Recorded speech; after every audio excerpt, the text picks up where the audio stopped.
हाँ जी, अस्सलाम वालेकुम। आपको मेरी आवाज़ आ रही है? वालेकुम यस सर, अस्सलाम। आ रही है आपकी आवाज़। और स्क्रीन शेयर हो रही है आप लोगों को? यस सर, हो रही है। अच्छा, मुझे ये बता दीजिएगा कि लास्ट टाइम ने पढ़ा क्या था? मुझे सर हमने याद नहीं। इंटरफेस पढ़े थे। अच्छा अच्छा अच्छा, ठीक हो गया। अच्छा, अभी हमने आज ना पॉलीमॉर्फिज्म वाली चीज़ें स्टार्ट करनी है, ठीक है? ठीक है। इंटरफेस के सर कंप्लीट हो गए थे कॉन्सेप्ट्स, बस हाँ इतने जी, ही वो हैं। वही थे, उतरे ही थे, उससे ज़्यादा नहीं थे। Okay sir. वही इनकम्प्लीट चीज़ें इसमें आती हैं। अच्छा, अब जो है हमारे पास ना एक नई चीज़ है, पॉलीमॉर्फिज्म, ठीक है? इसका यूज़ जो है ना वो रियल टाइम एप्लीकेशन में काफ़ी ज़्यादा हो सकता है, और होता भी है। बाय द वे, हो सकता नहीं है, होता है। ठीक है, तो अभी हम पॉलीमॉर्फिज्म स्टार्ट करते हैं। तो याद रखिएगा, पॉलीमॉर्फिज्म स्टार्ट करने के लिए दो चीज़ों का होना ज़रूरी है। ठीक है, एक हमारे पास इनहेरिटेंस होनी चाहिए, इनहेरिटेंस होगी तो पॉलीमॉर्फिज्म होगा। और दूसरी चीज़ यह है कि पेरेंट के अंदर फंक्शन या तो होने चाहिए वर्चुअल या होने चाहिए एब्स्ट्रैक्ट होने चाहिए। ये दो प्रीरेक्विजिट है पॉलीमॉर्फिज्म के लिए। पॉलीमॉर्फिज्म में होता ही है, हम रेफरेंस वेरिएबल एक का बनाते हैं, ठीक है, और कंस्ट्रक्टर हम दूसरे का बनाते हैं। ये एक स्पेशल कंडीशन के तहत बनाया जाता है, जिसे हम कवर करने जा रहे हैं। ठीक है, तो अभी जरा स्टार्ट करते हैं। तो मैंने दोनों ही केसेस कवर करने हैं। तो याद रखिएगा, पॉलीमॉर्फिज्म जो है हमारे पास वो दो किस्म की होती है। एक स्टैटिक पॉलीमॉर्फिज्म होती है और एक डायनामिक पॉलीमॉर्फिज्म होती है। ठीक है, स्टैटिक पॉलीमॉर्फिज्म मैंने आपको असाइनमेंट देनी है, ठीक है, क्योंकि वो आपने पढ़ी हुई है और वो वैसी है जैसे आपने पढ़ी हुई है। यहाँ चेंज है डायनामिक पॉलीमॉर्फिज्म। और स्टैटिक पॉलीमॉर्फिज्म क्या होती है? स्टैटिक पॉलीमॉर्फिज्म होती है फंक्शन ओवरलोडिंग। ठीक है, क्या आपने या ऑपरेटर ओवरलोडिंग को भी कह सकते हैं। जिनके साथ ओवरलोडिंग आ जाता है ना, ये स्टैटिक पॉलीमॉर्फिज्म होती है। ठीक होगी बात? जिस तरह हमने जो किया था प्राइवेट, जब वेरिएबल थे इनहेरिटेंस में, तो हमने कंस्ट्रक्टर ओवरलोडेड लिखे थे। कंस्ट्रक्टर क्या था? वही क्लासेस के नाम पे होते हैं, फंक्शन जो होते हैं, उनकी रिटर्न टाइप नहीं होती और इनिशियलाइजेशन के लिए यूज होते हैं। ठीक है, हमने दो कंस्ट्रक्टर लिखे थे। ठीक है, डिफरेंस दोनों में क्या था? आर्गुमेंट्स का डिफरेंस था। ठीक है, ओवरलोडिंग की जाती है। चलिए, टाइम हो तो मैं ओवरलोडिंग भी बता दूंगा, वो मसला नहीं है। लेकिन ओवरलोडिंग स्टैटिक जो होती है वो ओवरलोडिंग के बराबर थी, लेकिन वो इतना ज्यादा मुश्किल नहीं है। तो स्टैटिक पॉलीमॉर्फिज्म के तीन नाम है। एक स्टैटिक पॉलीमॉर्फिज्म है, ठीक है, एक फंक्शन ओवरलोडिंग है, और इसे हम क्या कहते हैं? अर्ली बाइंडिंग भी कहते हैं। ठीक होगी बात? आपने ये नाम याद रख लेते हैं। सर रिपीट करें नाम।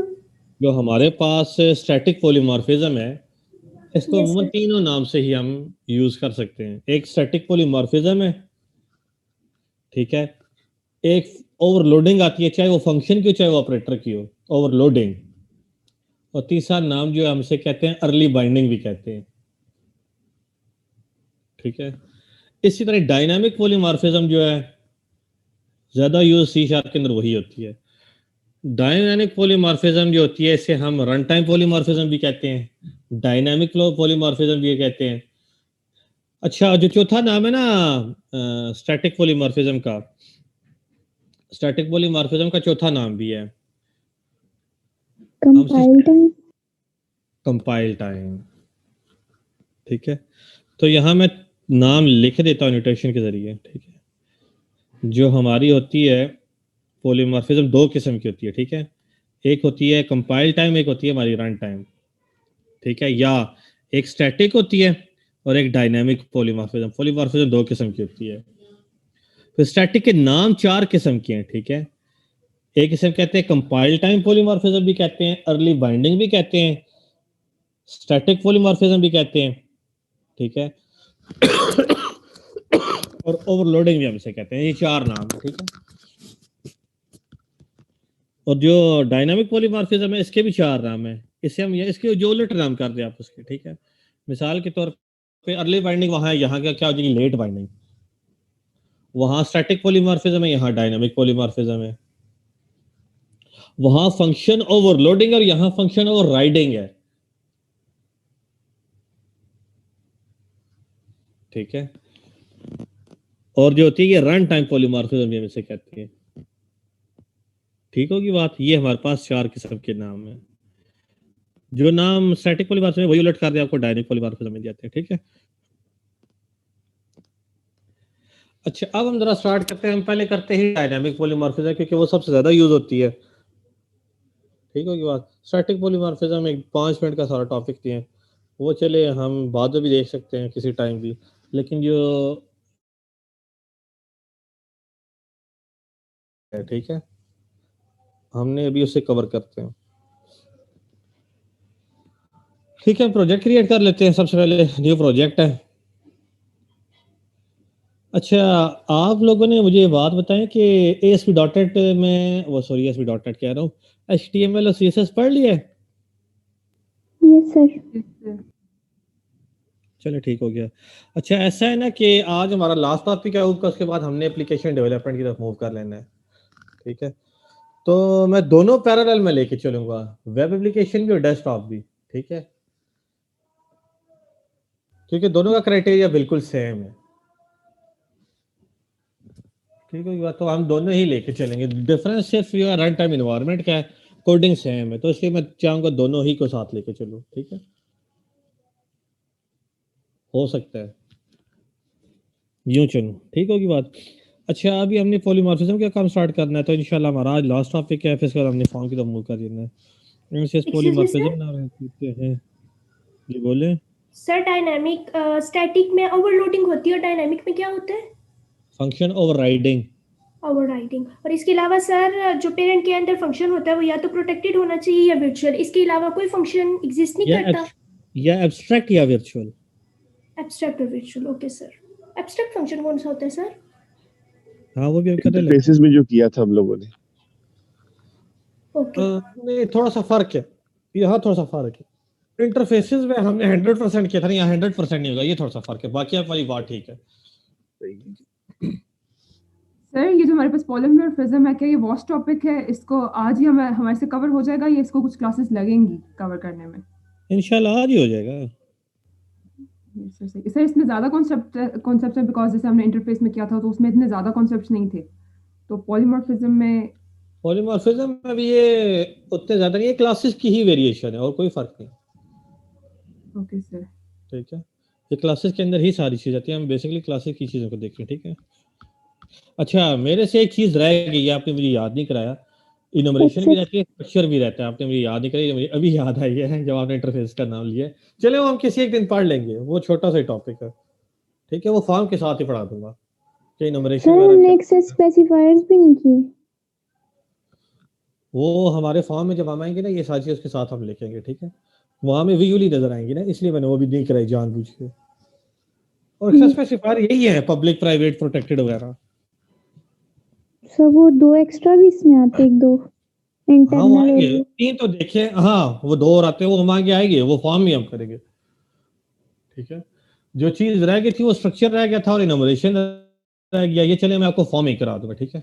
फॉर्म के साथ कॉम्बिनेशन में करा दूंगा, क्योंकि मैं वैसे जब भी पढ़ाता हूँ इस टाइम मिड के बाद मैं फॉर्म शुरू कर देता हूँ।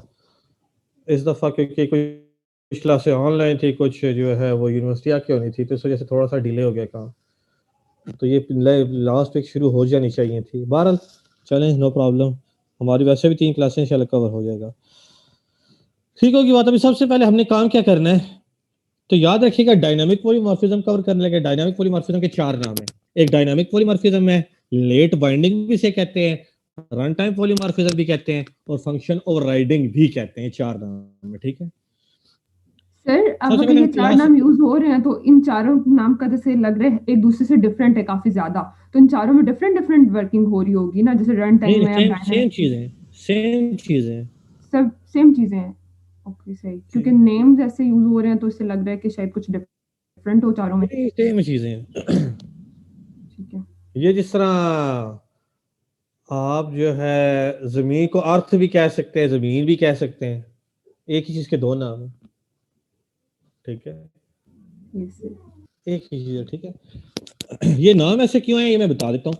क्योंकि आपने देखा होगा कुछ चीजें C++ में भी है ना, तो C++ के वैसा ही मिलता जुलता, सिर्फ कीवर्ड चेंज करके कॉन्सेप्ट ने न्यू कर दिया है, इसलिए नाम सेम है, वर्किंग वही है। सॉरी, नाम थोड़ा सा चेंज लग रहा है, वर्किंग वही है, कॉन्सेप्ट वही है। ठीक है, यस सर। अच्छा अब हम ऐड करते हैं क्लास। क्लास का नाम लेट्स हम कहते हैं शेप है। ठीक है, मैं दोनों केसेस इंप्लीमेंट करूंगा, फंक्शन ओवरराइडर के दो केसेस। सॉरी मैंने ये बात बताई नहीं आपको, डायनामिक पॉलीमॉर्फिज्म के अंदर फर्दर हमारे पास दो केसेस हैं। ठीक है, डायनामिक पॉलीमॉर्फिज्म इंप्लीमेंट करने के लिए इनहेरिटेंस तो होती है ना, इनहेरिटेंस के बगैर काम नहीं हो सकता। दूसरा जो इंपॉर्टेंट बात है इसमें वो हमारे पास ये है कि दो चीजों के जरिए आप इनहेरिटेंस करें। इनहेरिटेंस तो मौजूद है दो चीजों, यानी एक एब्स्ट्रैक्ट भी आपने यूज करना है और वर्चुअल भी आपने यूज करना है। ठीक है, पॉलीमॉर्फिज्म जो होती है डायनामिक, इनहेरिटेंस तो होगी ना, इनहेरिटेंस के बाद कोई काम नहीं होता, ये तो आपको बताना चाहिए। जो चीजें हैं उसके अंदर फर्दर दो केस हैं, आपने या वर्चुअल फंक्शन के जरिए इनहेरिटेंस का वो डायनामिक पॉलीमॉर्फिज्म कर रहे हैं, या एब्स्ट्रैक्ट क्लासेस के जरिए आप क्या कर रहे हैं, डायनामिक पॉलीमॉर्फिज्म कर रहे हैं। दो केसेस हैं, वर्चुअल के जरिए भी हो सकती है, एब्स्ट्रैक्ट के जरिए भी हो सकती है। ठीक है, हम दोनों ही कवर करेंगे। तो पहले मैं वर्चुअल के जरिए कवर करूंगा। ठीक है, और फिर मैं उसी कोड में चेंज करके एब्स्ट्रैक्ट के जरिए कर दूंगा। ठीक है, फिर हम देखते हैं कि दोनों में डिफरेंस है क्या क्या। ठीक होगी बात। तो पहले मैं थोड़ी सी समरी बता देता हूं, तो समरी आपने गौर से सुननी है। तो डायनामिक पॉलीमॉर्फिज्म इनहेरिटेंस के साथ साथ या तो एब्स्ट्रैक्ट फंक्शन हो चाहिए या वर्चुअल होने चाहिए। ठीक होगी बात। पहली बात तो ये, अगर एब्स्ट्रैक्ट फंक्शन है तो आपने उसे चाइल्ड के अंदर लाजमी कंप्लीट करना है। अगर वर्चुअल फंक्शन है तो आप चाइल्ड के अंदर कंप्लीट करें या ना करें, आपकी मर्जी है। एब्स्ट्रैक्ट अगर नहीं करते तो एरर आएगा, वर्चुअल फंक्शन अगर आप ओवरराइड नहीं करते तो वो इनहेरिट होके एज इट इज चाइल्ड में आ जाएगा। मैं डिफरेंस समझ आ गई? मैं यस दोबारा सर। बोल यस देता सर, हूँ, यस सर।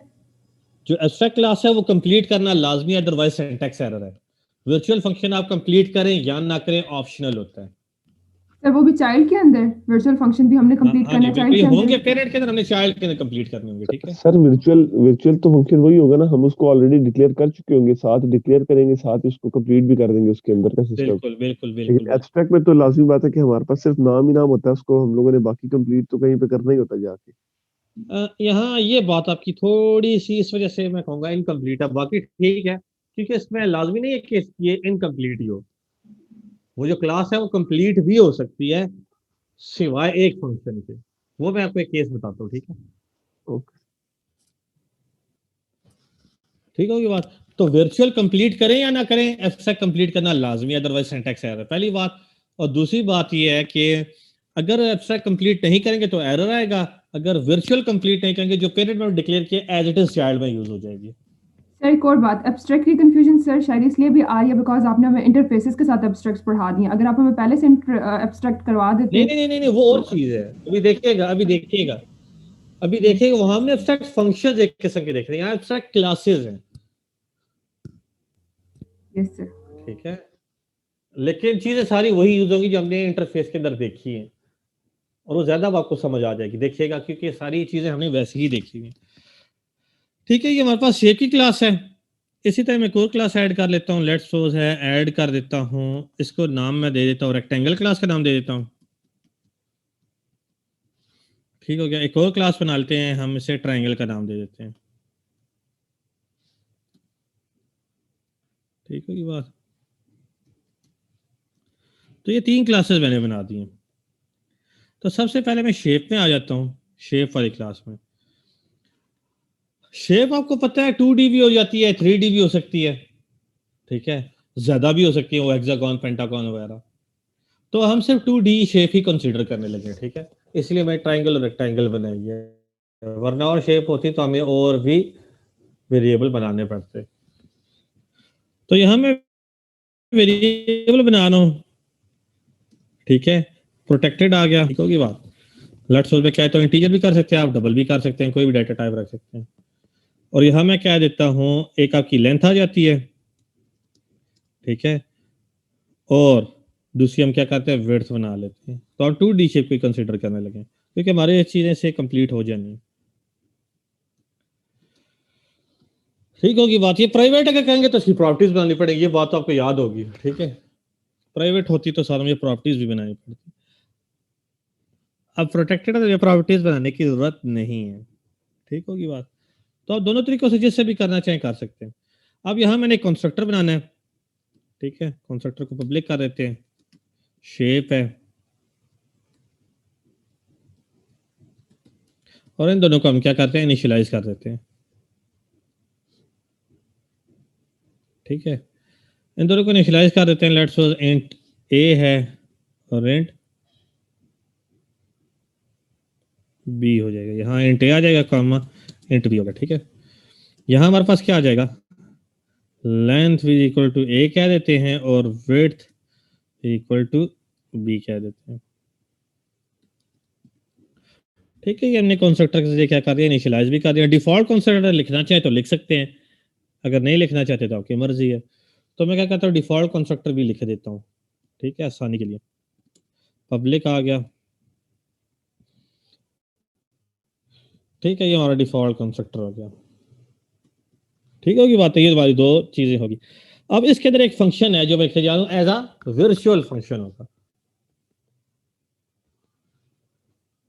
ठीक होगी बात। पब्लिक, एक्सक्यूज सर, ठीक है, सर आप यहाँ पे डिफॉल्ट कंस्ट्रक्टर यूज करते हैं पर उसके बीच में आप कुछ इनिशियलाइजेशन नहीं करते, जैसे हम C++ में करते थे तो length equal to 0 width equal to 0 कर देते थे, आप कुछ भी यूज नहीं कर रहे सर, क्यों इसको एम्प्टी क्यों छोड़ देते हैं आप? वो कंपाइलर 0 0 कर देता है। इसे डिफॉल्ट कंस्ट्रक्टर का आप यूज करेंगे ना, यस तो कंपाइलर जो है लेंथ और विड्थ दोनों को 0 से डिफॉल्ट इनिशियलाइज कर देता है। ओके सही, लिखना चाहे तो लिख भी सकते हैं, ठीक है ठीक है। सर। C++ में जरूरी होता था लिखना सर? वहाँ पे हम करते थे C++ में, वहाँ पे क्योंकि जरूरी वहाँ होता है? कंपाइलर जो है गार्बेज वैल्यू दे देता था, सही, इसलिए जरूरी था। यहाँ जरूरी नहीं है, यहाँ ऑप्शनल है। अगर आप नहीं लिखते तो कंपाइलर खुद क्या करता है, 0 0 से इनिशियलाइज कर देता है। अब लिखना चाहे लिख भी दे, no problem. Length equal to 0 width equal to 0 लिखते हैं, कोई मसला नहीं, ठीक है। पब्लिक वर्चुअल इंट, और यहाँ मेरे पास आ जाएगा लेट्स सपोज मैं कहता हूँ एरिया। समझ आ गई बात की मैं डिफॉल्ट ऐसे क्यों लिखता हूँ?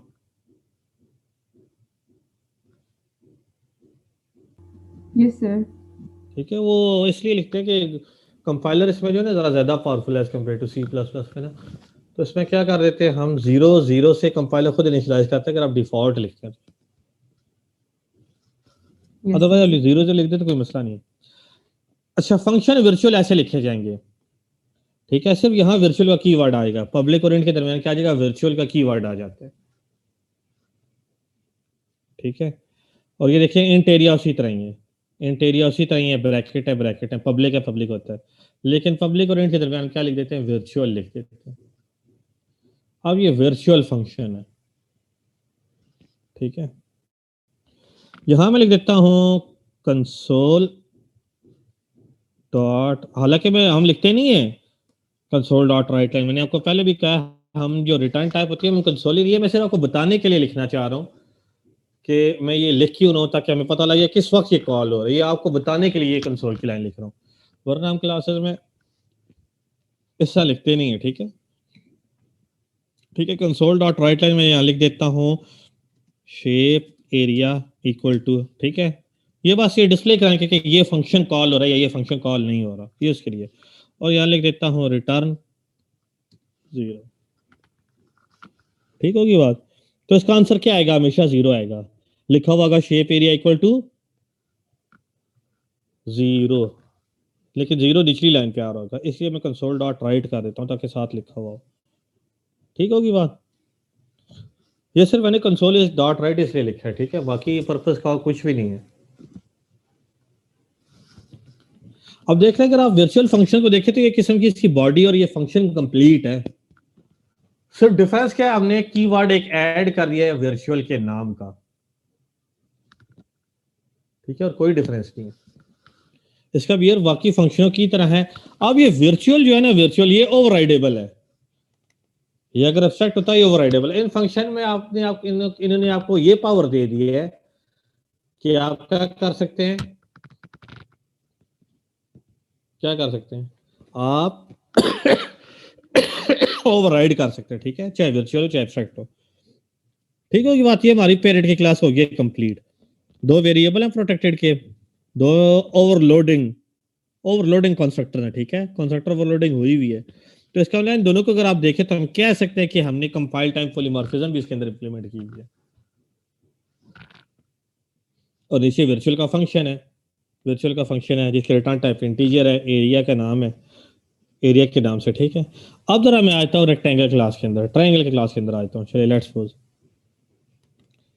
सबसे पहले तो हमने करना है ना इनहेरिटेंस। यहाँ क्या आ जाएगा, शेप आ, इनहेरिटेंस हो गई है। अब मैंने यहाँ इसके लेट्स सपोज हमारे पास जो है वो वेरिएबल्स वही है जो मैंने किए हुए हैं। ठीक है, तो अब आप मुझे बताएं क्या वो प्रोटेक्टेड वाले वेरिएबल्स के अंदर मौजूद है या नहीं है। तो डेफिनेटली प्रोटेक्टेड है तो मौजूद होंगे। पब्लिक की चीजें चाइल्ड में मौजूद होती हैं, प्राइवेट की चीजें मौजूद नहीं होती, बाकी सारी मौजूद होती हैं। प्रोटेक्टेड का मतलब जो चीज पेरेंट में वो चाइल्ड में मौजूद होती है। इसका मतलब लेंथ और विड्थ इसके अंदर अवेलेबल हैं। ठीक है, इसका कंस्ट्रक्टर बना लेते हैं। ठीक है, पब्लिक ट्रायंगल कह देता हूं। यहां मुझे दो वेरिएबल बनाने चाहिए। ठीक है सर, आप इस क्लास के भी वेरिएबल्स बनाएंगे ट्रायंगल क्लास के, बिकॉज ट्रायंगल तो एक डिफरेंट नहीं शेप है नहीं, ना। वो जो है वही यूज करूंगा मैं, बनाने नहीं है। सर, इसकी शेप डिफरेंट होती है तो हम उस लिहाज से इसके बनाएंगे नहीं फिर। लेकिन है तो टू डी रहते हैं ना, अभी आपको आइडिया वो भी हो जाएगा। देखिए वेरिएबल मैंने यहाँ भी इनिशियलाइज कर दिए। ठीक है, लेंथ और विड्थ पेरेंट ने डिक्लेयर की थी ना प्रोटेक्टेड थे, अदरवाइज मैं यहाँ प्रॉपर्टीज यूज करता। ठीक है, तो ये मैंने वेरिएबल से चीजें क्या कर दी, इनिशियलाइज कर दी हैं। अब मैं जो काम इंपॉर्टेंट करने जा रहा हूं आपने वो देखना है, वो ये है कि मैं जाता हूं पेरेंट क्लास के अंदर और ये मैंने फंक्शन क्या कर लिया, कॉपी कर लिया, कॉपी कर लिया। और दोबारा यहाँ वापस आता हूँ, यहाँ मैं करता हूँ पेस्ट। ठीक है, ताकि आपको पता लगे मैंने चेंजिंग क्या की है। ये इनहेरिट हो क्या है वो इसमें एक किस्म का। ठीक है, मैंने जस्ट क्या करना है, वर्चुअल का क्या लिख देना है, ओवरराइड। वर्चुअल को काट दिया, ओवरराइड, ओवरराइड हो गया। अब जब हमने ओवरराइड कर दी है, अब इसकी बॉडी चेंज होनी चाहिए। अगर यही बॉडी है तो फिर ओवरराइड का फायदा, फिर वही फंक्शन में लिख के लेके आता। अब ओवरराइड कर दिया, इसका मतलब है अब जो फंक्शन नया आ रहा है उसी नाम से है, लेकिन ट्रायंगल एरिया। ठीक है,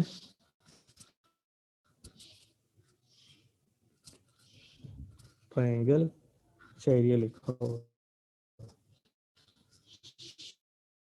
एरिया आ जाएगा मेरे पास। यहाँ रिटर्न को खत्म कर रहा हूँ, यहाँ मैं करता हूँ रिटर्न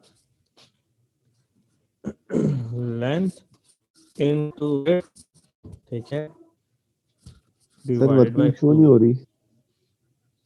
ठीक है, हाफ इनटू लेंथ होता है ना हमारे पास ट्रायंगल का एरिया। सर तो ये फंक्शन ओवरराइड। मैं भी आगे ये सोच रही थी, इसीलिए मैं नहीं बोली, मुझे लगा कि कहीं मेरे नेट का ना प्रॉब्लम हो गया। थैंक्स फॉर वो सेटिंग। माशाल्लाह उसके से बना दिए। इस बात पे तो हमें माशाल्लाह कहना चाहिए वैसे। देख ले,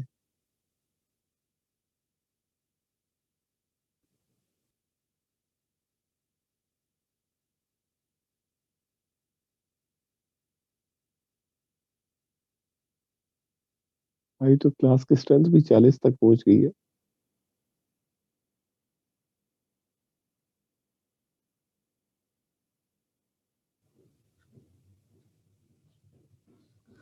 ठीक है, ये समझ आ गई बात क्या आपको, आपको बात समझ आ नहीं गई ये सर, वाली। वो वर्किंग शो नहीं थी हो रही सर, आपकी आवाज डिस्कनेक्ट हो गई थी जब। अच्छा, कहाँ वर्किंग शो नहीं होती, बता सकते हैं? सर जी ये सर, जब ओवरराइड का आपने जो ओवरराइड फंक्शन किया लिखा ना, है इसके अंदर। अच्छा चले इसको कर देता हूँ कैंसिल, ठीक है, डिलीट कर दिया। पेरेंट का फंक्शन है ना, इसे कर लिया कॉपी, ठीक है, चाइल्ड में आ जाता हूँ। अच्छा, ये उमर फारूक हमारी क्लास का स्टूडेंट है कोई? नहीं नहीं सर। है, वो मोहम्मद उमर है सर, उमर फारूक वो नहीं। मोहम्मद उमर है ना, ठीक है। चले, ये मेरी चाइल्ड क्लास है, चाइल्ड क्लास का कंस्ट्रक्टर तो समझ आ गई थी ना, यस सर, ये आ गई थी। ठीक है। कंस्ट्रक्टर वही है क्योंकि लेंथ और विड्थ इनहेरिट होके इसमें आए हुए ना, प्रोटेक्टेड है तो चाइल्ड में मौजूद है। प्रोटेक्टेड का मतलब क्या, चाइल्ड में मौजूद है, तो लेंथ और विड्थ चाइल्ड में मौजूद है, इसलिए मैंने दो पैरामीटर यहाँ बनाए, ठीक है। अब मैंने क्या किया, वो जो पेरेंट के अंदर था ना, एज इट इज मैंने यहाँ कॉपी पेस्ट कर दिया, ठीक है, आसानी के लिए। सिर्फ वर्चुअल किया मैंने, क्या कर देना है, ओवरराइड लिख देनी है।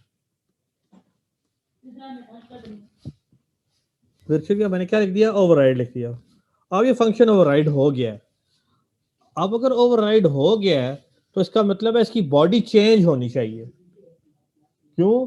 अगर बॉडी चेंज नहीं होगी तो ये वही पेरेंट वाला फंक्शन, तो फिर ये ओवरराइड करने का फायदा क्या हुआ, ठीक है। तो ओवरराइड फंक्शन की बॉडी चेंज हो चाहिए। सर तो एक यहाँ बात, शेप ये जो क्या आपने कंस्ट्रक्टर में सर आपने किया है यहाँ पे लेंथ और विड्थ, सर हमने जब इनहेरिटेंस पढ़ी थी तो वहाँ पे हमने एक इस चाइल्ड क्लास में एक नया वेरिएबल लिया था और इनको हमने इनिशियलाइज करने के लिए वो कंस्ट्रक्टर में साथ बेस यूज किया था और वो वेरिएबल्स यूज किए थे सर। तो फिर आपने यहाँ पे डायरेक्ट किया हुआ है, यहाँ पे थोड़ा हाँ, वो भी डिफरेंस। तरीका ठीक है, ये भी ठीक है।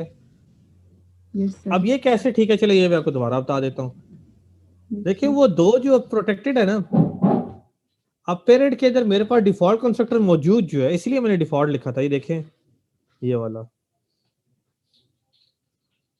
डिफॉल्ट से क्या होगा, ये 0 0 पे सेट हो गए। समझ आइए बात की, यस सर। ठीक है। मैं यहाँ डिफॉल्ट कंस्ट्रक्टर लिख दिया। अब मैं आता हूँ ट्रायंगल के अंदर। इसका मतलब है जब मैंने ये कंस्ट्रक्टर लिखा, इसका मतलब पेरेंट का मैं कौन सा कॉल कर रहा हूँ, कंस्ट्रक्टर डिफॉल्ट वाला। तो डिफॉल्ट कॉल करने से वैल्यू डिफॉल्ट पे चली जाएंगी, 0 0 पे चली जाएंगी, ठीक होगी बात। अब इस क्लास के अंदर अपना वेरिएबल नहीं है, तो इसके अंदर फिर कितने वेरिएबल है ट्रायंगल के अंदर, आप बता सकती हैं? सर दो वेरिएबल है ऑब्वियसली, इनहेरिट दो होके आए हैं। वेरिएबल है बिल्कुल, और दो को मैं यहाँ इनिशियलाइज करा रहा हूँ, इस चाइल्ड के अंदर इनिशियलाइज करा रहा हूँ। क्यों? पेरेंट के जरिए मैं इनिशियलाइज नहीं करा रहा, मैं चाइल्ड के कंस्ट्रक्टर के जरिए इनिशियलाइज कर, क्यों? प्रोटेक्टेड है।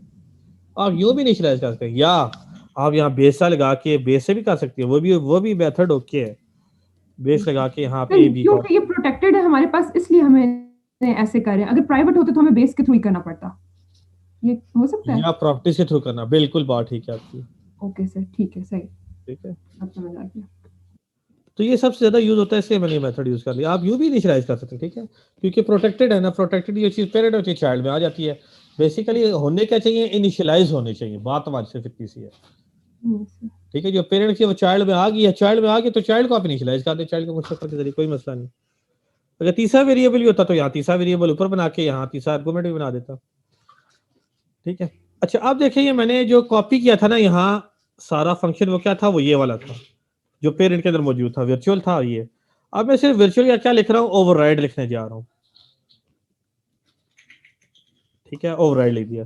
अब जब आपने ओवरराइड लिख दिया, इसका मतलब बॉडी भी तो चेंज होनी चाहिए ना। अगर बॉडी चेंज नहीं करेगी तो वो वही फंक्शन है, इसका मतलब है, तो ओवरराइड करने का फायदा तो फिर हमें ना हुआ ना।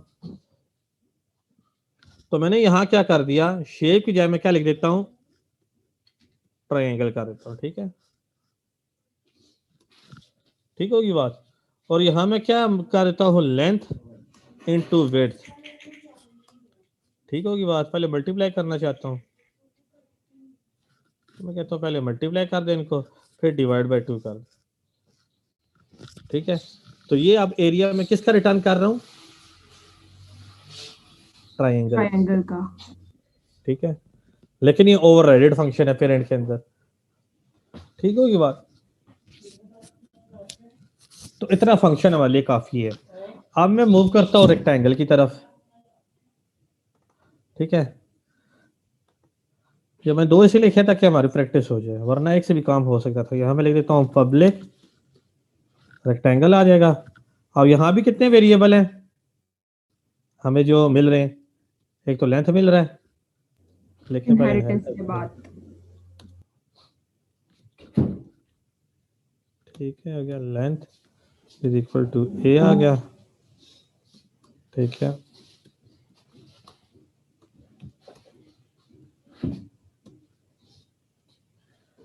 सर इब्तदा वेटिंग में उसको अलाउ कर दे। नहीं मुझे मैसेज तो नहीं आ रहा, मुझे तो मैसेज उमर फारूक का आ रहा है वेटिंग में। तो मैं पूछता हूँ शायद वही ना सर हो। वो मे भी इर्तिजा ने ज्वाइन किया हो अपने भाई की, वो उनके भाई का भी नाम मोहम्मद फारूक है। चलो ठीक है, ज्वाइन कर, ठीक होगी बात। तो ये जो दो वेरिएबल जो इनहेरिटेंस के बाद अवेलेबल थे वो मैंने यहाँ यूज कर दी। अब आप मुझे बता सकते हैं कि इनहेरिटेंस मैंने कौन सी की है? सर मैंने आपसे एक बात पूछनी है सर, यहाँ पे मैं पूछना चाह रही हूँ कि हमारे पास यहाँ रेक्टेंगल और ट्रायंगल में आपस में कोई रिलेशनशिप नहीं है ना? बिल्कुल कोई नहीं है, वो आपस में बिल्कुल लिंक नहीं है। बिल्कुल यही बात है। रेक्टेंगल को और ट्रायंगल को दोनों को शेप से इनहेरिट कर मतलब करवाया है। ये इनहेरिट किया, तो दोनों की पेरेंट कौन है? शेप है। शेप है। और यहाँ पे सिंगल इनहेरिटेंस यूज हो रही है हमारे पास का मतलब जी बिल्कुल। वो मल्टीपल इनहेरिटेंस इंटरफेस के थ्रू ही होती है, वो सर ने बताया था, इसमें नहीं होती। मल्टी लेवल कर सकते हैं ना सर हम यहाँ पे? मल्टी लेवल कर सकते हैं। ठीक है, तो ये हम क्या कर रहे हैं, तो एक पेरेंट एक ही है, शेप है, इसके चाइल्ड दो है, रेक्टेंगल और ट्रायंगल। तो इनहेरिटेंस कौन सी है? सिंगल, क्योंकि पेरेंट एक ही है। ठीक है, पेरेंट एक हो तो सिंगल इनहेरिटेंस होती है। ठीक होगी बात। अब मैंने क्या करना है, जो पेरेंट के अंदर फंक्शन लिखा था यहाँ पेस्ट कर देता हूँ वर्चुअल, या मैंने क्या कर देना है, ओवरराइड कर देना है। ठीक है, ओवरराइड कर दिया। अब शेप पे हम ये क्या लिख देना चाहिए? रेक्टेंगल लिख देना चाहिए। ठीक है, और यहाँ इसका जो हमारे पास आता है वो लेंथ इंटू विड्थ होता है। ठीक होगी बात। तो ये देखिए हमारा डायनामिक पॉलीमॉर्फिज्म का प्रोग्राम कंप्लीट हो गया। अब इसका सिर्फ मैंने ड्राइवर प्रोग्राम लिखना है, और वही मेन चीज है ड्राइवर प्रोग्राम। ठीक है, अब इसका मतलब था वर्चुअल जो था मैंने ओवरराइड कर दिए। अगर मैं वर्चुअल ओवरराइड ना करता ना, तो वही वर्चुअल चाइल्ड में आ जाते और नहीं चाइल्ड को मैं यूज कर लेता।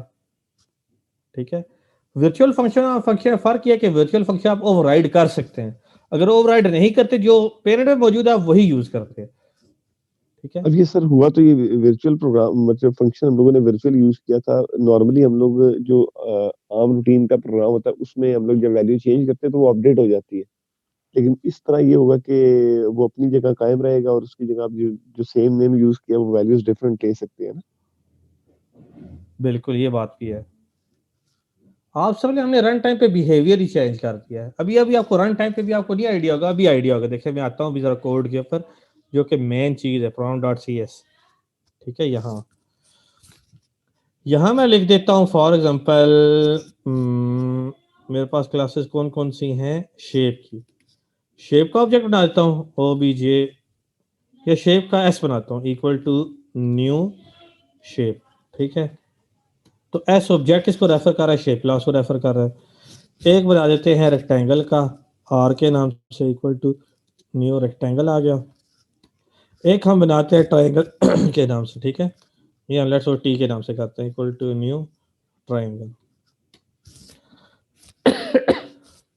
अब ये पैरामीटराइज है, तो लेट्स 10, 10 पास करते हैं, क्योंकि इसका रिजल्ट हमारे पास 100 आएगा, उसका रिजल्ट मेरे पास आएगा 50 आएगा। ठीक होगी बात। अब जरा चीजें अब स्टार्ट होंगी चीजें। अगर मैं करता हूं ना आर डॉट एरिया, ठीक है, आर डॉट एरिया कर लिया, इसको मैं कॉल करता हूं कंसोल डॉट राइट लाइन के अंदर।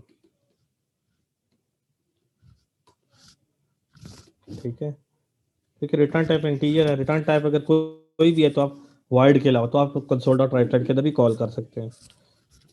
ठीक है, आर डॉट एरिया हो गया। ये कौन सा एरिया कॉल होगा अगर मैं ये काम करता हूं? सर रेक्टेंगल का होगा। एक मिनट, हाँ मैं करता हूं टी डॉट एरिया, यहाँ ट्रायंगल का होगा। ठीक होगी बात। एक मैं कॉल कर लेता हूं console dot right line S dot area, shape का हो जाएगा। ठीक है। और यहाँ करता हूँ कंसोल डॉट राइट लाइन, बल्कि अभी नहीं, यहाँ एक रीजन खत्म करते हैं, यहाँ दूसरा रीजन शुरू कर देते हैं, ठीक है। यहाँ मैं करता हूँ, एक और बना लेता हूँ रेक्टेंगल, ठीक है। रेक्टेंगल R1 कर देता हूँ, ठीक है। R1 equal to new rectangle आ गए, ठीक है। लेट्स सपोज यहाँ भी 10 10 कर देता हूँ। एक यहाँ मैं करता हूँ ट्रायंगल T1, तो आपने मुझे सोच के जवाब देना है।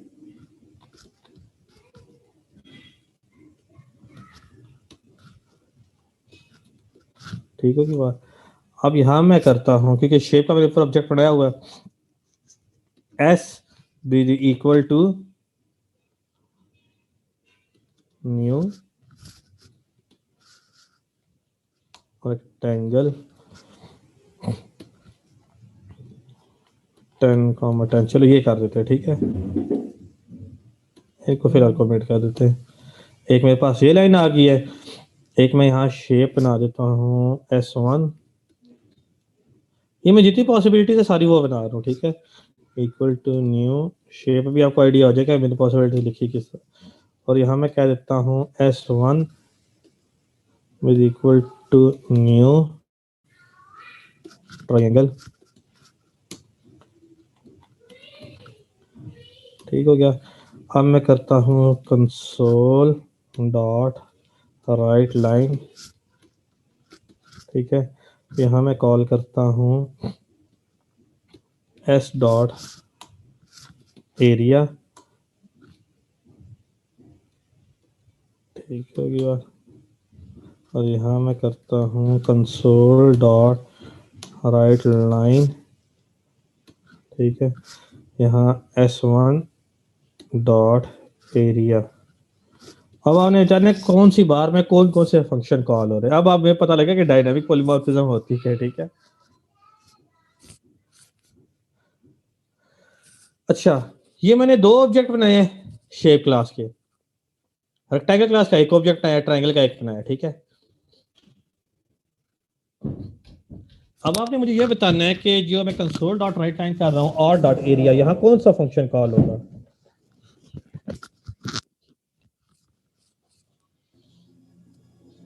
जो हम लोगों ने रेक्टेंगल के अंदर बनाया ना, जो रेक्टेंगल के अंदर बनाया है, रेक्टेंगल वाला, रेक्टेंगल वाला, ठीक है। आपकी वर्डिंग लिख देता हूँ, ठीक होगी बात। यहाँ कौन सा कॉल होगा, ट्रायंगल वाला। ट्रायंगल वाला। ठीक है, ट्रायंगल वाला आ गया, ठीक है। अच्छा, यहाँ कौन सा कॉल होगा, शेप वाला। ठीक होगी बात। अब हमारे पास लाइन चेंज हो गई है, ये ड्रॉनी लाइन है, ठीक है। समझ आ गई बात की, क्योंकि एस और S1 पॉइंट किसे करें, शेप क्लास पे पॉइंट करें, ठीक है। अब यहाँ कौन सा कॉल होगा, सर यहाँ रेक्टेंगल पे का होगा। रेक्टेंगल वाला होगा। सोच के बताएं। तो रेक्टेंगल वाला ही होना चाहिए। तो चाइल्ड के थ्रू पेरेंट का नहीं करते। बिल्कुल रेक्टेंगल वाला ही कॉल होगा। शेप वाला नहीं होगा, नहीं, ऑब्जेक्ट बनाया है। क्योंकि ओवरराइड कर दिया,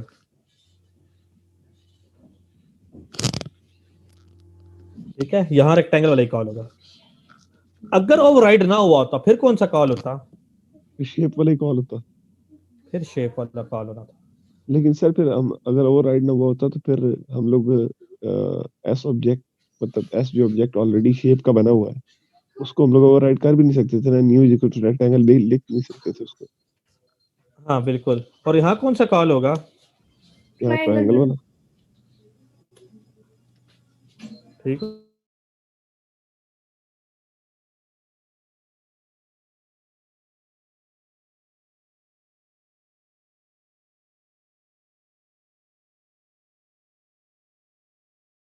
तो भी बात नहीं चाहिए था, होना चाहिए था। तो ये जब हमने देखे आर किसको पॉइंट कर रहा है, रेक्टेंगल कर रहा है, तो रेक्टेंगल का एरिया कॉल होगा।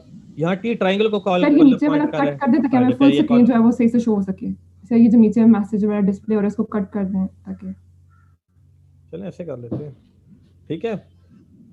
अब देखिए मैंने एक रेक्टेंगल का ऑब्जेक्ट आ दिया, ट्रायंगल का ऑब्जेक्ट आ दिया, उस ऑब्जेक्ट से जो कॉल करूंगा उसी ऑब्जेक्ट के कॉल होते हैं। फॉर्मूला तो हमारे पास सही है ना, क्या ख्याल है? Yes sir. ठीक है, अब देखिए रेक्टेंगल आर था तो आर का एरिया कैलकुलेट कॉल हुआ, ट्रायंगल टी था तो टी का एरिया कॉल हुआ है, ठीक है, मैंने सामने लिख दिया। जब हमने शेप का बनाया, शेप का एरिया किया तो शेप वाला कॉल हुआ, ठीक है, जिन के। लेकिन जब लाइन पॉलीमॉर्फिक होगी, अब ये लाइन पॉलीमॉर्फिक लाइन है, ठीक है, ये दोनों जो है लेफ्ट साइड में देखिए रेफरेंस वेरिएबल हमने कौन सा बनाया, पेरेंट का, और राइट साइड में हमने इनिशियलाइज किया चाइल्ड के ऑब्जेक्ट के साथ, चाइल्ड के कंस्ट्रक्टर के साथ। इसी तरह आप S1 में देखें, वो भी पॉलीमॉर्फिक लाइन है कि हमने पेरेंट्स का ऑब्जेक्ट है और राइट साइड पे चाइल्ड का, और मतलब पेरेंट का रेफरेंस वेरिएबल है और असाइन किससे किया, चाइल्ड के कंस्ट्रक्टर से असाइन किया। अब होगा क्या, अब आपने इसकी कहानी सुननी है, कहानी थोड़ी सी खतरनाक है। इनहेरिटेंस में क्या होता था, जो चीज हम लिखते थे वो पेरेंट में वो नीचे चाइल्ड में आ जाती थी, ठीक है। जो चीज आप पेरेंट में लिखते हैं, पब्लिक है, प्रोटेक्टेड है या इंटरनल है या प्रोटेक्टेड इंटरनल है, अगर वो पेरेंट में मौजूद है चाइल्ड में इनहेरिट होके आ जाती है, डाउनवर्ड फॉल हो रही होती है, ठीक है। पॉलीमॉर्फिज्म में क्या होता है, पॉलीमॉर्फिज्म दरअसल का कहानी मजे की है, ये रिवर्स है इनहेरिटेंस का। अब इसमें क्या हो रहा है, आप देखिए ये जो चाइल्ड की चीजें आप किसे इनिशियलाइज कर रहे हो, पेरेंट को, यानी चीजें अपवर्ड जा रही है, डाउन से अपवर्ड जा रही हैं। तो होगा क्या, पेरेंट में जो फंक्शन मौजूद है वो वर्चुअल है, वर्चुअल इंट एरिया, जबकि चाइल्ड कहता है मेरे पास ओवरराइडेड है। ओवरराइड का मतलब समझ ले कि नया वर्जन आ गया, ठीक है। ओवरराइड का आप इस तरह कॉन्सेप्ट ले लें कि नया वर्जन आ गया। तो चाइल्ड क्या कर रहा है, नया वर्जन पेरेंट को पास कर रहा है और पेरेंट का जो ओल्ड वर्जन है वो रिप्लेस हो गया ओवरराइडेड के साथ। समझ आ गई बात की? इसीलिए हमने पॉलीमॉर्फिक लाइन को इस तरह लिखते हैं कि हम रेफरेंस वेरिएबल पेरेंट का बनाते हैं, इनिशियलाइज चाइल्ड के कंस्ट्रक्टर के साथ करते हैं। इससे होता क्या है कि चाइल्ड वाली चीजें वापस बैक ट्रैक करके पेरेंट की तरफ चली जाती हैं। इससे होता क्या है, अगर ओवरराइडेड चीज है तो हमेशा वही कॉल होगी। अब ये ओवरराइड जब चाइल्ड से उठ के पेरेंट की तरफ जाएगा, बैक ट्रैक या अपवर्ड, ठीक है, तो वहां जाके वर्चुअल फंक्शन को क्या करेगा, रिप्लेस कर देगा। वर्चुअल फंक्शन को क्या करेगा, रिप्लेस कर देगा। तो फिर वहां आप पेरेंट में कौन सा फंक्शन एग्जिस्ट कर रहा है, ओवरराइडेड वाला एग्जिस्ट कर रहा है। पेरेंट के पास अब वर्चुअल वाला नहीं है। कॉल कौन सा होना चाहिए था, असूलन वर्चुअल कॉल होना चाहिए था, असूलन। समझ आ गई बात? जी बोले सर। अच्छा, अब ये जब हम लोग रेक्टेंगल में वैल्यू पास की है, इसने रेक्टेंगल वाला सिस्टम जो है वो पेरेंट को कर दिया, ठीक है, मतलब क्योंकि हम लोगों ने पेरेंट का ऑब्जेक्ट यूज किया हुआ था। फिर जब ट्रायंगल पे आया तो उसने फिर दोबारा से ओवरराइड कर दिया सर उसको, या मतलब क्या करेगा फिर भी आप इसको? ये जो लाइन है ना, ये जो लाइन, मैं भी इस लाइन का मतलब आपको बता रहा हूँ। समझ आ ये गई क्या सर, मैं ये कह रहा हूँ ये बैक ट्रैक किया इसने, पेरेंट वाली जो पेरेंट ने जो चीजें थी उसको ओवरराइड कर दिया, जो वर्चुअल फंक्शन था। बिल्कुल ठीक है, अब जब ट्रायंगल पे आएगा तो फिर से वही काम कर रहा है सर, ऑब्जेक्ट तो वो पेरेंट का यूज कर रहा है ना। हाँ हाँ बिल्कुल। तो फिर वो दोबारा ओवरराइड करेगा ना उसको। नहीं, जरा सुनिएगा, अभी पूरी मेरी कहानी कंप्लीट है। मैं कहानी कंप्लीट कर फिर आपके सवाल का जवाब जो होगा, फिर सवाल भी लेने का जवाब दूंगा, ठीक है? ठीक होगी बात? अच्छा, अब जरा मैं दोबारा वापस आता हूँ रेक्टेंगल के ऊपर। फॉर एग्जाम्पल रेक्टेंगल के अंदर मेरे पास एक फंक्शन पड़ा हुआ है, पब्लिक, ठीक है, इंट लेट्स सपोज ए है, वाइड कह देता हूँ, ए के नाम से फंक्शन आ दिया। अब ये समझिएगा बात, ठीक है। शेप में यहाँ के बनाता हूँ पब्लिक, यहाँ भी वाइड बना देता हूँ, पेरेंट के लिए पी यूज कर, ठीक होगी बात? अब मैं प्रोग्राम में वापस आ जाता हूँ। अब मैं जो पॉलीमॉर्फिक लाइन है ना, मैं पूरी आपको समझाने लगा हूँ, पूरी पिक्चर से आपने जरा गौर से सुनना है, ठीक है?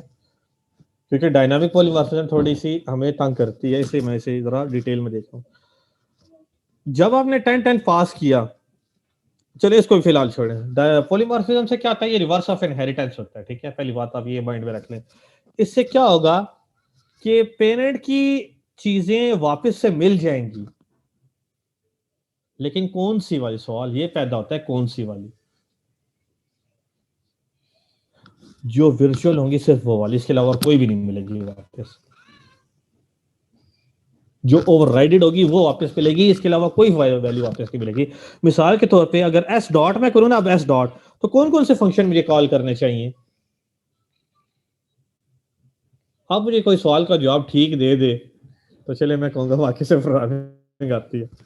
सर क्वेश्चन दोबारा पूछिएगा सर। अब मैं अगर एस डॉट करता हूं ना, एस डॉट, अब मैं जी कौन सर। कौन से फंक्शन कॉल कर सकता हूं? सर फंक्शन जो ओवरराइडेड है वही कॉल कर सकते हैं सर आप, नहीं, यही तो जो रोल है। वर्चुअल है सर। सर पेरेंट के फंक्शंस, एस पे पेरेंट बिल्कुल। फंक्शन बिकॉज सारे हम कॉल पेरेंट कर को कर रहे हैं, चाइल्ड के थ्रू हम पेरेंट को कर सारे रहे हैं के ना, तो सारे कौन से कॉल होंगे? जब ये आप पॉलीमॉर्फिक लाइन लिख देते हैं ना, पॉलीमॉर्फिक लाइन लिख देते हैं, तो सारे के सारे कॉल कौन से होंगे? पेरेंट के फंक्शन कॉल होंगे। क्या पेरेंट का वर्चुअल फंक्शन कॉल हो जाएगा? अब बताए ना, क्या पेरेंट का वर्चुअल फंक्शन कॉल हो जाएगा? No sir. होना नहीं चाहिए मेरे होगा, ख्याल से। हमेशा ओवरराइडेड कॉल होता है। ये हमारा फार्मूला बन गया। Yes. पॉलीमॉर्फिक लाइन कब होगी? अब जो सुन ले, मेरा फार्मूला पूरा सुन ले, फिर आपको समझ आ जाएगी। पॉलीमॉर्फिक लाइन जब भी आप लिखेंगे, मींस दैट लेफ्ट साइड पे पेरेंट का रेफरेंस वेरिएबल होगा, राइट साइड पे चाइल्ड का ऑब्जेक्ट और चाइल्ड का कंस्ट्रक्टर होगा। ये पॉलीमॉर्फिक लाइन कहलाती है, ठीक है। जब भी आप पॉलीमॉर्फिक लाइन लिखेंगे, ठीक है, हमेशा जिसका रेफरेंस वेरिएबल होता है, सारे के सारे फंक्शन उसी के ही कॉल होते हैं, इंक्लूडिंग ओवरराइडेड फंक्शंस जो कि चाइल्ड में होते हैं। ये फार्मूला बन गया हमारा डायनामिक पॉलीमॉर्फिज्म के लिए। ये हो गया, चीज डेंजरस हो गई है ना चीज हमारे सर लिए। ये स्टेटमेंट रिपीट कर दें। एक मिनट रिपीट कर देता हूं।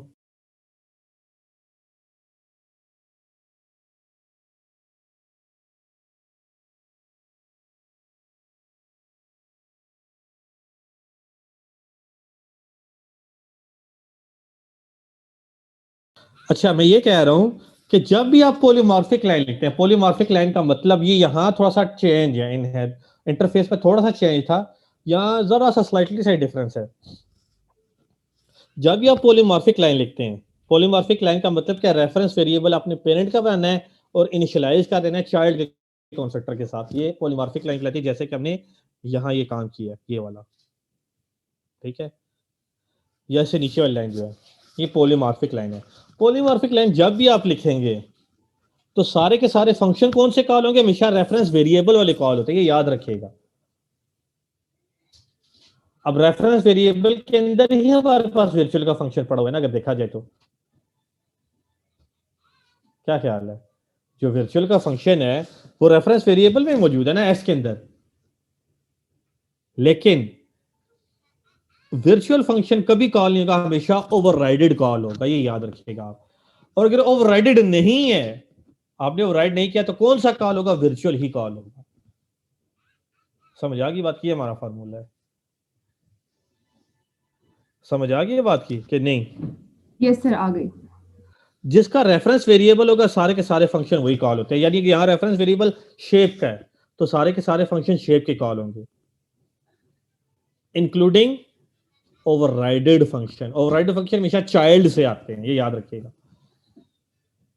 अगर ओवरराइडेड है तो ओवरराइडेड कॉल होंगे, और बाकी सारे कौन से कॉल होंगे? पेरेंट के कॉल होंगे। चाइल्ड का कौन सा कॉल होगा? ओवरराइडेड कॉल होगा। बस ये आपने याद रखते हैं। अगर वर्चुअल फंक्शन ओवरराइड हुआ है, और अगर वर्चुअल फंक्शन ओवरराइड नहीं हुआ तो फिर कौन सा कॉल? फिर सारे के सारे पेरेंट के कॉल होंगे, including virtual function of parent. ठीक होगी बात? अब ये देखिएगा, एस डॉट अगर मैं करता हूं ना, देखें एरिया का कॉल हो रहा है, लेकिन ये एरिया जो कॉल हो रहा है, ये कौन सा कॉल हो रहा है? वर्चुअल है ना, ये चाइल्ड वाला कॉल है, जिसका वजह से चाइल्ड वाला कॉल हो रहा है। और ये देखिए पी वो वाला जो पेरेंट का अपना है, ये मैंने इसलिए पी लिखा था, ठीक है। हमेशा रेफरेंस वेरिएबल के सारे फंक्शन कॉल होते हैं, इंक्लूडिंग अगर आपने ओवरराइडिंग की हुई, अगर ओवरराइडिंग ना की हुई होती तो कौन सा कॉल होता? पेरेंट का वर्चुअल वाला ही कॉल होता। ये बात सबको समझ आ गई है? ये मैं आपको कॉल करके दिखा भी देता हूं। हाँ, ठीक है, बाकी सारे कमेंट कर देता हूं। ट्रायंगल वाले में कमेंट कर रहा हूं, ठीक है। अगर आपको ये बात समझ आ गई तो चीजें ओके हो गई, ठीक है। ये लिखे रह देते हैं। इसका आंसर क्या आना चाहिए? पहली लाइन में 100। इसका क्या आना चाहिए? 50 आना चाहिए। इसका आंसर क्या आना चाहिए? 0, क्योंकि मैंने रिटर्न 0 लिखा हुआ था, ठीक है। फिर ये मैंने पॉलीमॉर्फिक लाइन लिख दी। इसका अब आंसर क्या आना चाहिए? सर आप यहाँ पे वैल्यूज डिफरेंट दीजिए ताकि फिर हमारे लिए ज्यादा आसानी हो समझने में। ओवरराइडेड है, ठीक है। तो सर इसका वैल्यूज ये ओवरराइडेड है तो ये चाइल्ड वाली वैल्यू ही कॉल होनी चाहिए। यहाँ लिख देते हैं हम ओवरराइडेड, या मैं कैट करता हूँ ओवरराइडेड के साथ, ठीक है। अब जरा से रन कर लेते हैं।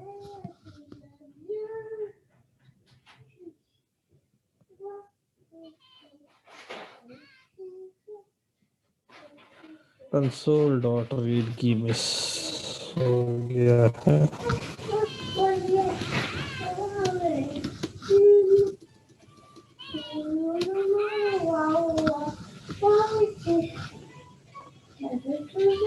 ठीक है, मैं स्क्रीन शेयर कर देता हूँ, लेकिन स्क्रीन शेयर करने से पहले मैं आपको आंसर बता दूं ना।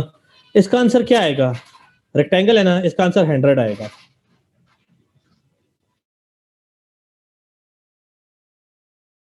वाला है टी डॉट एरिया, इसका मेरे पास आंसर क्या आएगा? 50।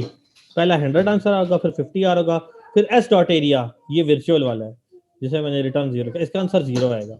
100 50 0, ठीक है। फिर लाइन पॉलीमॉर्फिक आ गई, फिर ओवरराइडेड लिखा होगा, ओवरराइडेड के साथ एस डॉट एरिया है। तो यहाँ देखिए मैंने रेक्टेंगल को पॉइंट कर, इसका आंसर मेरे पास क्या चाहिए? 100 आना चाहिए। क्यों? रेफरेंस वेरिएबल पेरेंट का है और कॉल मैं कर रहा हूँ ओवरराइडेड फंक्शन, तो इसका आंसर 100 आना चाहिए। तो मैं आपको शो कर देता हूँ, समझ लगी ये बात की? आंसर चेक कर लीजिए, ठीक है। रेक्टेंगल वाला लेंथ टू विड्थ ही था ना, और मैंने 10 और 10 से इनिशियलाइज किया हुआ था।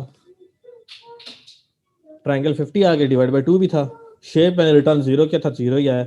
अब देखिए रेक्टेंगल एरिया, देखिए नीचे लिखा हुआ है रेक्टेंगल एरिया, हालांकि मैं कॉल कौन सा कर रहा हूँ? चाइल्ड के रेफरेंस से नहीं कॉल कर रहा, पेरेंट का रेफरेंस वेरिएबल मैंने बनाया है और चाइल्ड से इनिशियलाइज किया। तो यहाँ लिखा रेक्टेंगल एरिया इक्वल टू ओवरराइडेड 100 लिखा हुआ है। समझ आ गई ये बात की? Yes sir.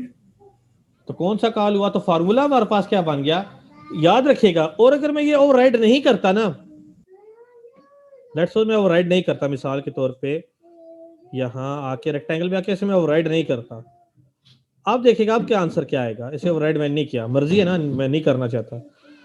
अब क्या आंसर आएगा? अब पेरेंट का ही आंसर आएगा, देखिएगा। ये देखा शेप 0 आ रहा है, ट्रायंगल का आंसर 50 आ रहा है, क्योंकि मैंने ओवरराइडेड बनाई नहीं है तो ओवरराइडेड खत्म हो गई है। तो पहले शेप का 0 आंसर आ रहा है, ट्रायंगल का 50 आ रहा है, ठीक है। अब देखिए नीचे फिर शेप एरिया आ रहा है 0। अब देखिए शेप की चीजें कॉल हुई है, अगर ओवरराइडेड खत्म कर रही है। ये सबसे आखिरी वाली लाइन चेक करें आप। Yes sir. ये जो पहला वाला जो शेप आया ना, ये पेरेंट में मौजूद था शेप 0, ये इनहेरिट होके चाइल्ड में आ गया, ठीक है। तो रेक्टेंगल का जब मैंने ऑब्जेक्ट ना के एरिया कॉल किया तो वो पेरेंट वाला इनहेरिट होके चाइल्ड में, वर्चुअल वाला, ये वर्चुअल वाला पेरेंट का चाइल्ड में कॉल हुआ है, जो कि पेरेंट से इनहेरिट होके हुआ है। यहाँ देखें अब इस केस में क्या आंसर आएगा, मैं आंसर आपको बता देता हूँ। फिर जरा इधर आते हैं ना, अब यहाँ देखें रेक्टेंगल डॉट एरिया। अब रेक्टेंगल में ओवरराइडेड फंक्शन मौजूद नहीं है, पेरेंट से इनहेरिट होके आएगा। पेरेंट से जो इनहेरिट होके आ रहा है उसमें क्या लिखा है? शेप इक्वल टू 0, तो इसका आंसर आएगा शेप इक्वल टू 0। इसमें ट्राइंगल का आंसर क्या आएगा? 50 आ जाएगा। अगेन शेप का एरिया क्या आएगा? 0 आएगा। ये वर्चुअल कॉल हो रहा है, ठीक है। और यहाँ देखें जब मैं दोबारा कॉल कर रहा हूँ एस डॉट एरिया, अब यहाँ वर्चुअल वाला कॉल हो रहा है, आंसर 0 आ रहा है। वर्चुअल में आंसर 0 लिखा हुआ था मैंने, ठीक है। ये देखिए अब कहानी समझ आ गई है। जिसका रेफरेंस वेरिएबल होता है, सारे के सारे फंक्शन उसी के कॉल होते हैं अगर आपने क्या किया हुआ है, ओवरराइड नहीं किया हुआ। अगर ओवरराइड किया हुआ है तो सारे के सारे रेफरेंस वेरिएबल वाले कॉल होंगे प्लस ओवरराइडेड फंक्शंस। और ओवरराइडेड आते कहां से? पेरेंट्स की तरफ आते हैं, चाइल्ड से। ठीक होगी बात? सर आप हमें बताएं कि हमने ये क्यों किया, ओवरराइड फंक्शन यूज करने का क्या फायदा, हमने ऐसा क्यों किया? मिसाल के तौर पे मेरे पास एक क्लास बनी हुई है फॉर्म के नाम की, जो कि हम अभी यूज करेंगे नेक्स्ट क्लास में। ठीक है, उसके अंदर उन्होंने मेथड वर्चुअल लिखा है टू स्ट्रिंग का। उन्होंने मेथड लिखा टू स्ट्रिंग का और उन्होंने खुद डिफाइन किया हुआ है अंदर टू स्ट्रिंग के अंदर क्या क्या उन्होंने खुद डिफाइन किया हुआ है। अब जब आपने टू स्ट्रिंग वाला वो यूज करना है तो आप कैसे यूज करेंगे? वो तो हमें यूज करना पड़ता है, आउटपुट दिखाने के लिए हमें यूज करना पड़ता है, लेकिन वो बनाया माइक्रोसॉफ्ट वाले वर्चुअल के नाम पे है। अब आप कैसे यूज करेंगे? आप तो अपने रिक्वायरमेंट के मुताबिक यूज करेंगे ना। आपकी जो आउटपुट आई है, एक मिनट है, मुझे कॉल आ रही है, मैं आपके सवाल का जवाब कंप्लीट करता हूँ।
अच्छा बोलिएगा, मुझे याद नहीं आ रहा, मैं किसी ने कोई सवाल पूछा था। सर मैं ये पूछ रही थी कि ओवरराइडिंग फंक्शन क्यों यूज करते हैं, इसका यूज करने का क्या फायदा है? तो आप बता हाँ रहे जी, थे हाँ, कि बिल्कुल फॉर्म में बिल्कुल हम बिल्कुल, आपका ये सवाल था।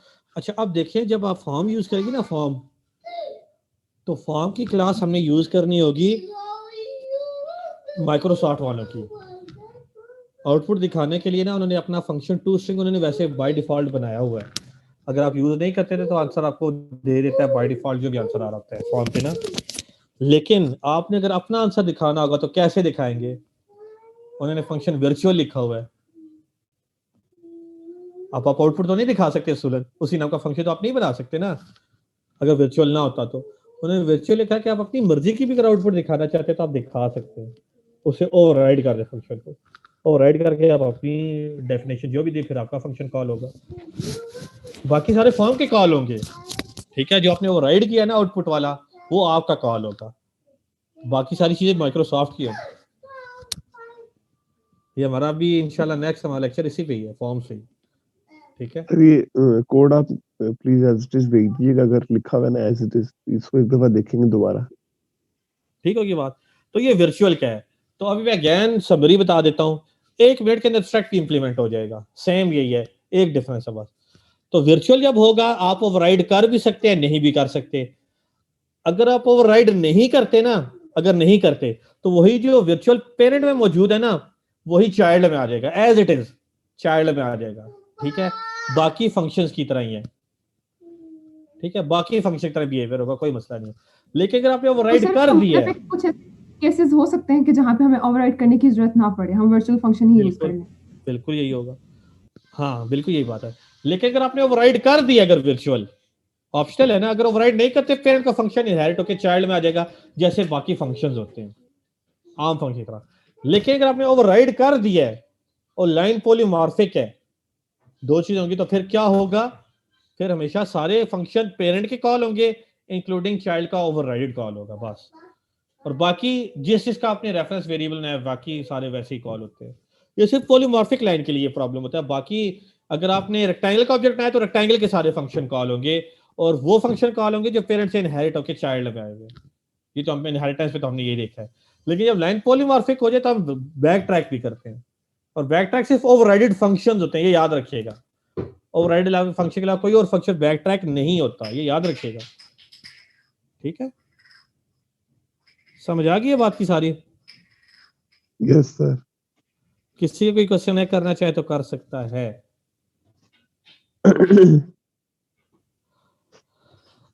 अच्छा, अब यही चीज मैं कन्वर्ट करता हूं एब्स्ट्रैक्ट में। मैं यहां आपको सिर्फ दिखाऊंगा, करना अपने खुद है, ये आपकी असाइनमेंट होगी, ठीक है। वर्चुअल है तो मैंने सारी चीजें कर दी। एब्स्ट्रैक्ट है तो इसका मतलब लाजमी ओवरराइड होगा ही होगा। तो मैं चेंजिंग मैं कर रहा हूं एब्स्ट्रैक्ट में, आपने क्या करना है, मैं सिर्फ जल्दी जल्दी करके करूंगा, आपने असाइनमेंट ये सबमिट करें, अगर ना हुई तो मैं कराऊंगा, लेकिन पहले मैं एक दफा खुद करने लगा। पेरेंट क्लास है, जहां वर्चुअल है मैंने क्या कर दिया, एब्स्ट्रैक्ट लिख दिया, ठीक है। और एब्स्ट्रैक्ट का मतलब क्या है, खाली, ये और ये आ गया, ये एब्स्ट्रैक्ट हो गया। जब फंक्शन एक फंक्शन भी एब्स्ट्रैक्ट हो जाए तो क्लास क्या हो जाती है, एब्स्ट्रैक्ट हो जाती है, ठीक है। एक फंक्शन भी अगर एब्स्ट्रैक्ट हो जाए तो क्लास क्या हो जाती है, एब्स्ट्रैक्ट हो जाती है। देख लें, एक फंक्शन एब्स्ट्रैक्ट हो गया, उसकी कोई बॉडी नहीं है, लाइक इंटरफेस की तरह हमने डिक्लेयर किया यहाँ, ठीक है। और जब एक फंक्शन भी एब्स्ट्रैक्ट हो जाए तो क्लास क्या हो जाती है, एब्स्ट्रैक्ट हो जाती है, और एब्स्ट्रैक्ट क्लास का ऑब्जेक्ट बनता ही नहीं। अब मैं मेन में आ जाता हूं, अब शेप का ऑब्जेक्ट बनेगा ही नहीं। हेलो, कहा यही सारे मुख्य, जहां जहां मैंने एस का ऑब्जेक्ट रहा है वहां एरर आ रहा होगा। ये बात समझ आ गई? Yes sir. अब मैं शेप का कभी भी ऑब्जेक्ट नहीं बना सकता, ये बात समझ आ गई है? Yes sir. एक फंक्शन भी अगर एब्स्ट्रैक्ट हो जाए तो क्लास एब्स्ट्रैक्ट हो जाए। एब्स्ट्रैक्ट देखिए क्लास पे पहले लिखते हैं एब्स्ट्रैक्ट क्लास, ठीक है। और एब्स्ट्रैक्ट में मैंने क्या किया, बॉडी खत्म करके ब्रैकेट खत्म करके यहाँ सेमीकोलन लगा दिया और वर्चुअल एब्स्ट्रैक्ट लिख दिया, ये चेंज हो गया। अब मैं चाइल्ड में आ जाता हूँ, रेक्टेंगल है, चाइल्ड वैसी की वैसी ही रहेगी। क्यों, ओवरराइडिंग मस्ट हैव। अगर मैं ये ओवरराइड नहीं करता तो देखिएगा मुझे कंपाइल टाइम एरर दे देगा। देखिए अब बिल्ड करूंगा तो एरर देगा, ये देखा है, does not implement inherited abstract member shape area. आपने कह रहा है आपने रेक्टेंगल के अंदर एरिया को ओवरराइड किया ही नहीं है, अब ये ओवरराइड लाजमी है, बस ये फर्क है, बाकी सारी लॉजिक वही है। एब्स्ट्रैक्ट क्लास में ओवरराइड लाजमी हो जाता है, अगर हम लोग नहीं करते तो फिर वर्चुअल भी एज इट इज आ जाता है, ऐसे ही है ना सर? हाँ, एब्स्ट्रैक्ट में ओवरराइड लाजमी है, वर्चुअल में अगर आप ओवरराइड नहीं करते तो एज इट इज आ जाता है आम फंक्शंस की तरह।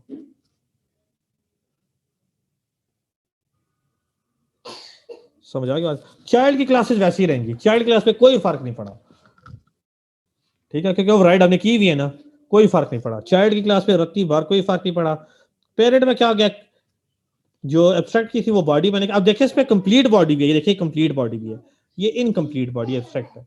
तो इसका मतलब एब्स्ट्रैक्ट क्लास के अंदर चीजें कंप्लीट भी होती है और इनकम्प्लीट भी होती है। एटलीस्ट एक फंक्शन भी अगर इनकम्प्लीट हो गया तो क्लास क्या हो जाती है, एब्स्ट्रैक्ट हो जाती है।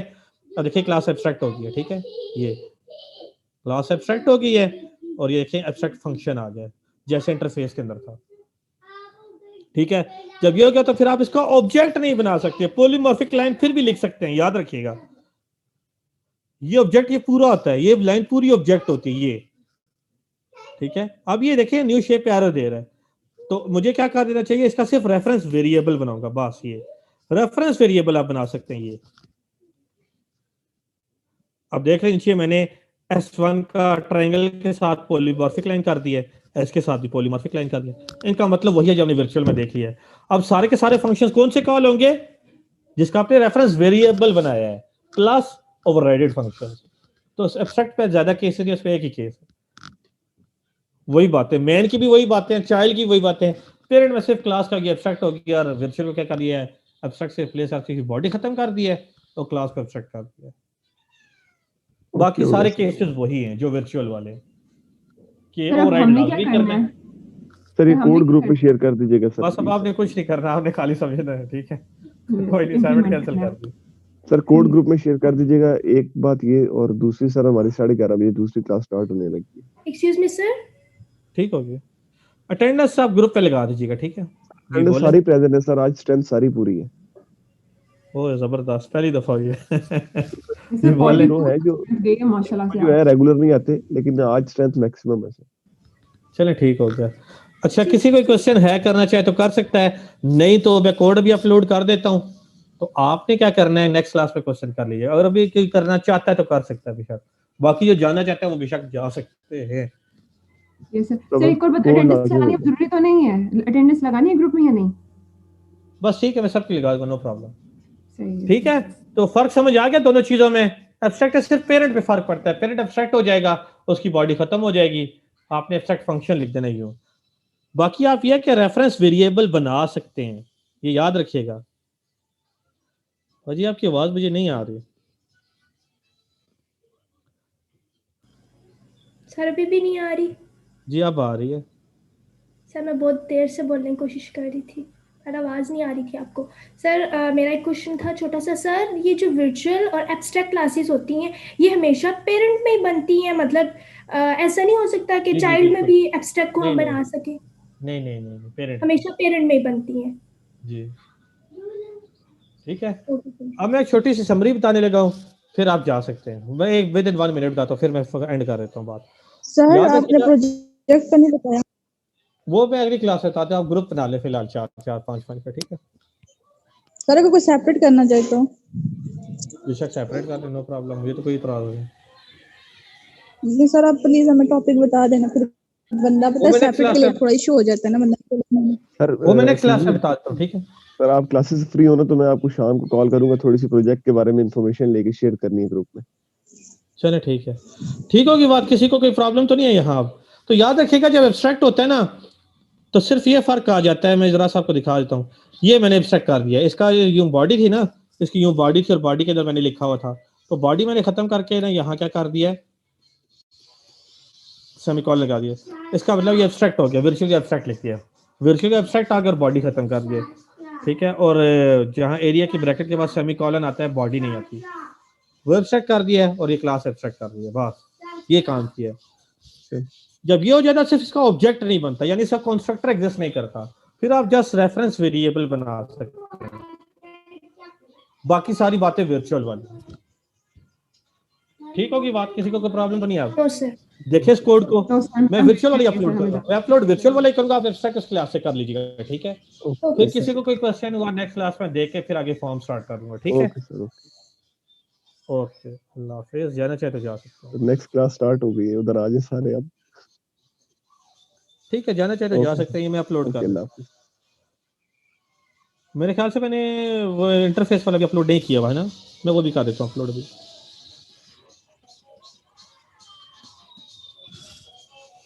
ठीक है, आप जाना चाहे तो जा सकते हैं। ओके, अल्लाह हाफिज। सर बात सुने। जी सर एफवाईपी की प्रेजेंटेशन डेमो कब होगा? टाइम बता दे, क्योंकि हम एक्चुअली हॉस्टल आए थे ना, गाँव आए में मेरी, तो